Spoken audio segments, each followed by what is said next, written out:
My story starts young, very young. When my parents were together, I was born in Saginaw, Michigan, and I have a sister who is 2 years younger than me. And up until about the time I was 7 years old, she was 5. We lived with both of my parents in Saginaw, and then we moved in Saginaw County still, but we moved to a more rural area, St. Charles, Michigan, a little speck of a town.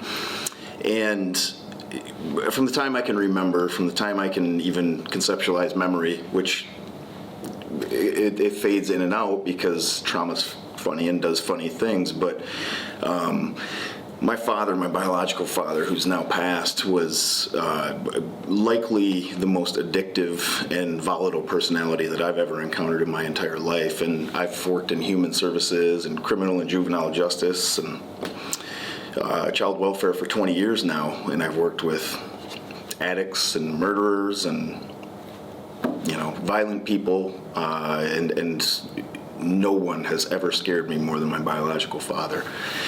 And my mom definitely was subject to that as well. So the memories I have of them together were just violence, just straight violence between my mother and father. Not really between, it was a one-way street. My father was just very abusive physically to my mother and to myself. Never really my sister, she was just really young at that point. But I also recall my first exposure, I think, to what I recognized was the use of illegal substances, drugs, and my father sniffing white powder in his nose. Him and his friends are on a campfire, and I recall essentially item by item, like our house disappearing.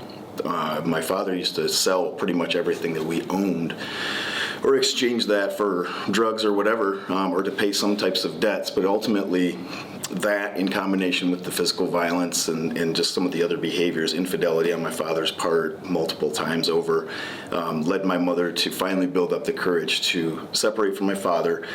And she only moved probably, at that point it was like 2 miles away, and it wasn't far enough. So she took my sister and myself with her, and when we moved, it just really didn't, it almost amped up, if you will. Essentially, my father just kind of, for lack of a better term, he just stalked my mother really intensely and followed her to work and popped up in our windows at home and just really put us in a state of panic all the time. So that, it led to my mother definitely wanting to seek, to get away, to get out of the situation. And I'll never understand the decision, and I won't try to because I wasn't there and I don't know the circumstances, but my mother and father worked it out to where my sister and I actually stayed and lived with my father.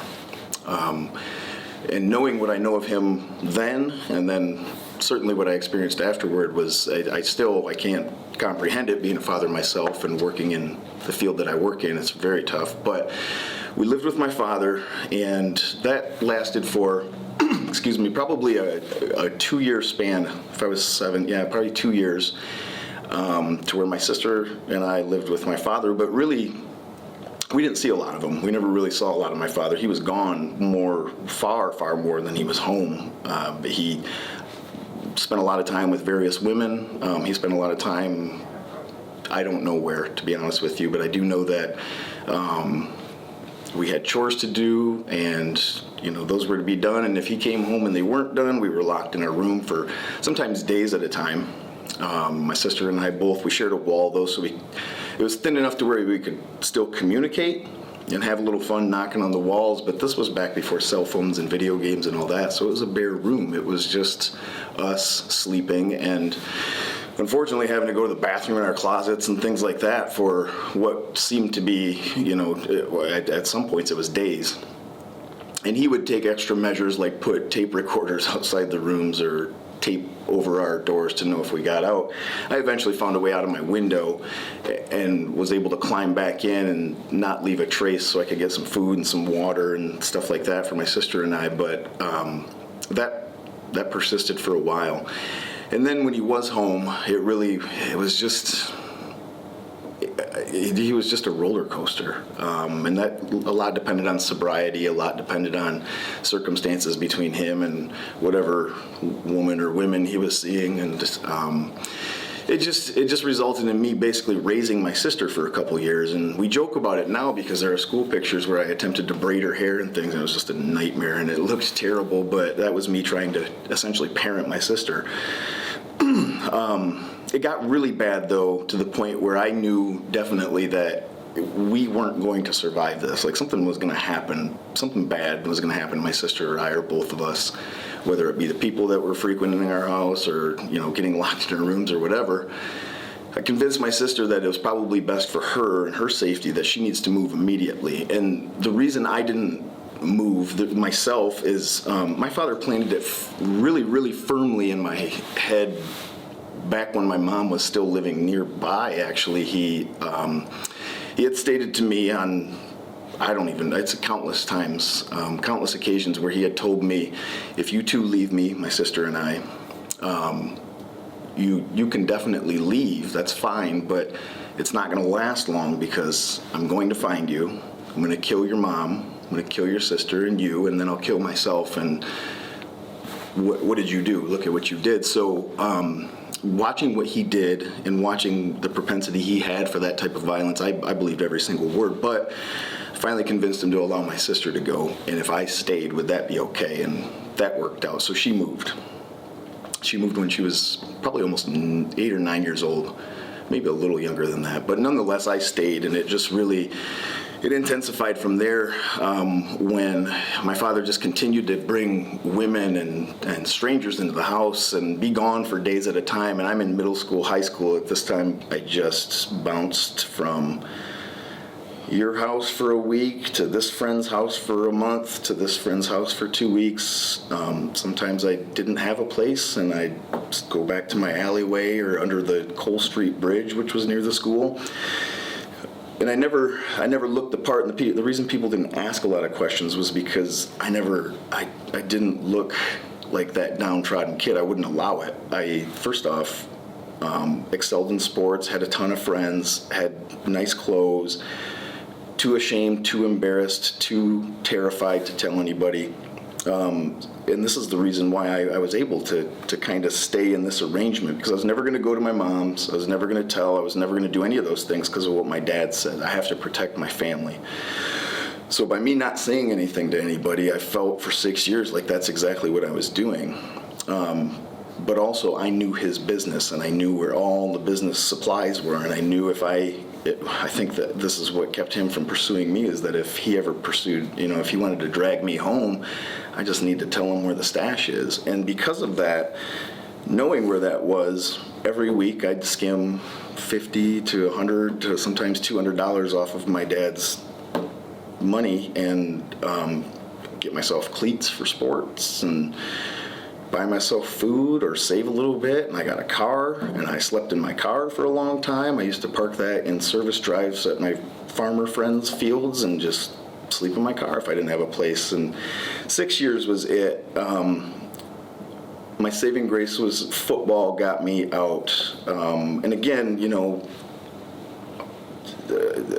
popular, lots of friends, girlfriends, nice clothes, got a car. People just thought, Ryan just doesn't have it great at home, but nobody really delved in and asked, like, how are you doing? Which would have opened floodgates, but I never literally was asked how, why? Nobody ever asked. And I never told my mom really the extent. She just knew I stayed at friends' houses a lot.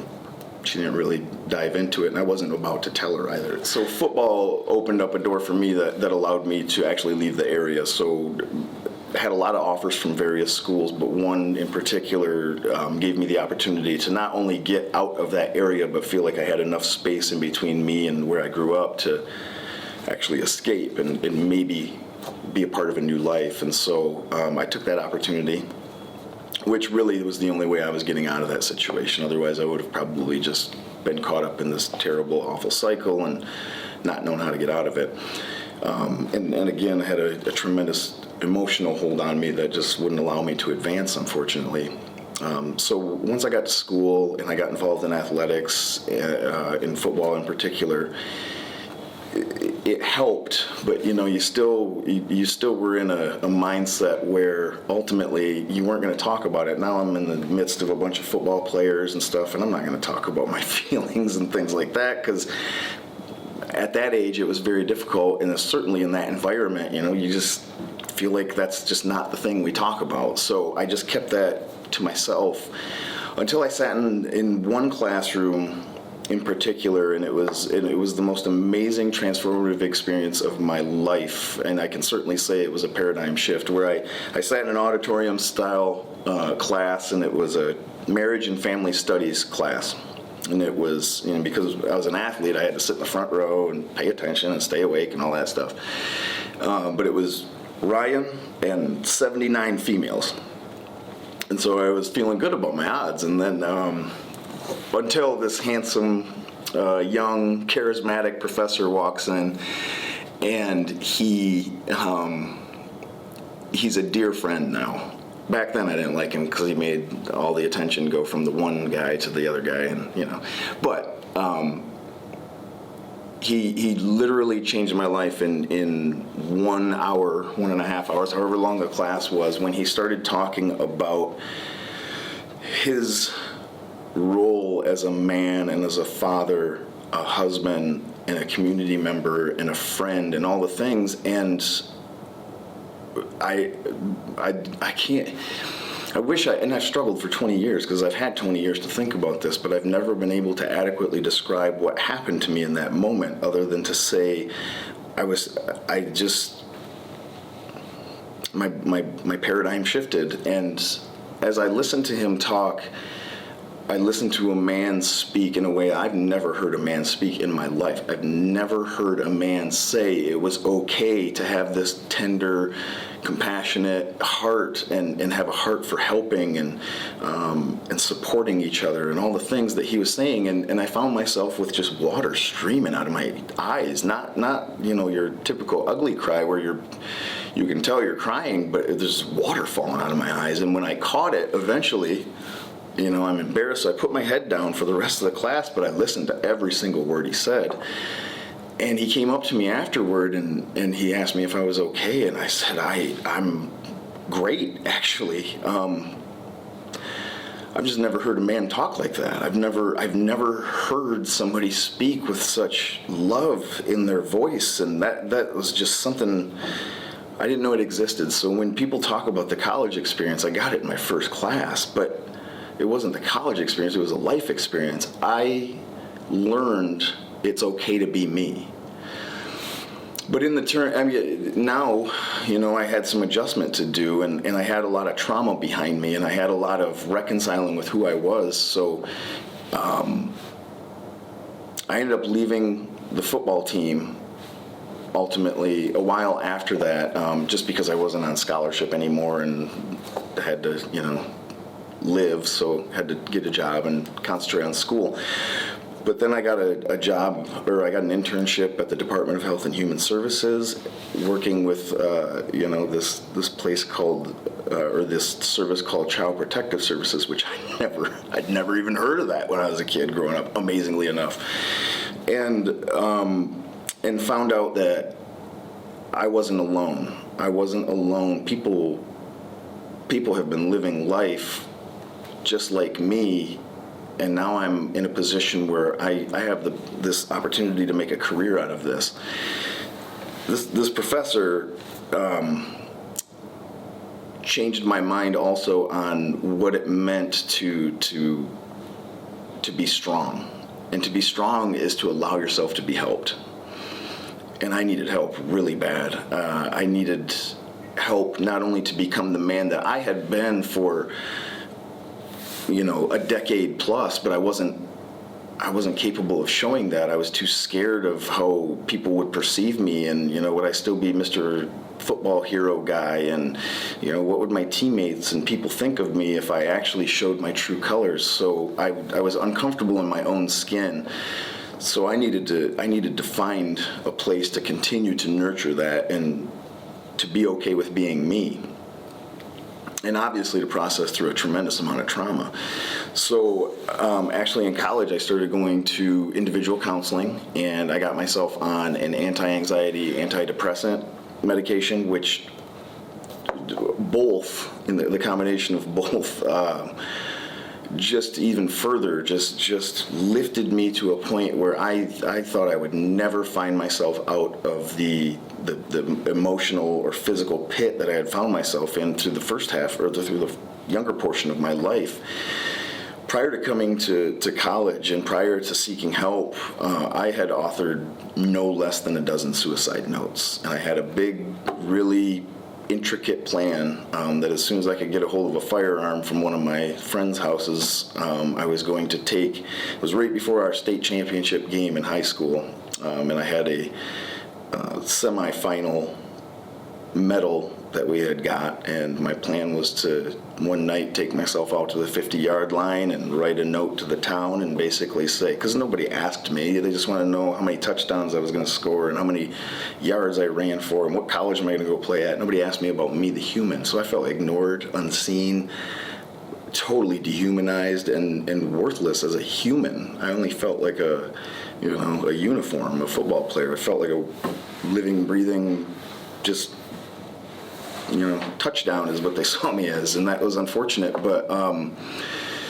that was my probably the closest I had come, and I was actually within probably about 5 minutes of carrying that out before my roommate, who took me in on tons of occasions through those years, had found my note before I left. I had left him one specifically, and he caught me on my way out and pretty much slammed me up against the wall, and in a loving way, and told me I'm worth more than that, and just because I've had it rough doesn't mean I'm going to give up on this life. So that's what got me to college, essentially. But yeah, after I began to work with people who also, now I'm finding out there's people who have not only similar experiences but vastly different experiences, and people need help. And now I started to craft my experiences not as a badge of shame, but a badge of honor. Now it's my superpower to be able to step into the shoes of other people,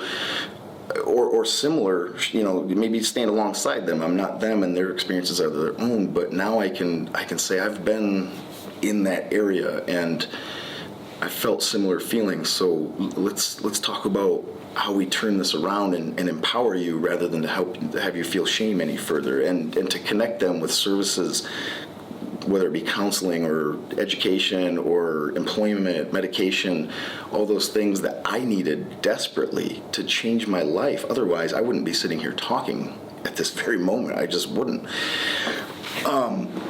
So I've been in individual therapy now for, oh man, I shouldn't say that. It's going to be a long, going on 24 years. And I love therapy. I love it. It is literally the pinnacle highlight of my week, because I love discovering myself. I love, no matter what point of my life I'm in, I love discovering more about me and how I'm interacting, not only with the things that have happened to me, but my current world. How do I be my best for my family, for my community, for my employee, for everybody? And medication helps, definitely. With PTSD, which I've been diagnosed with, and anxiety,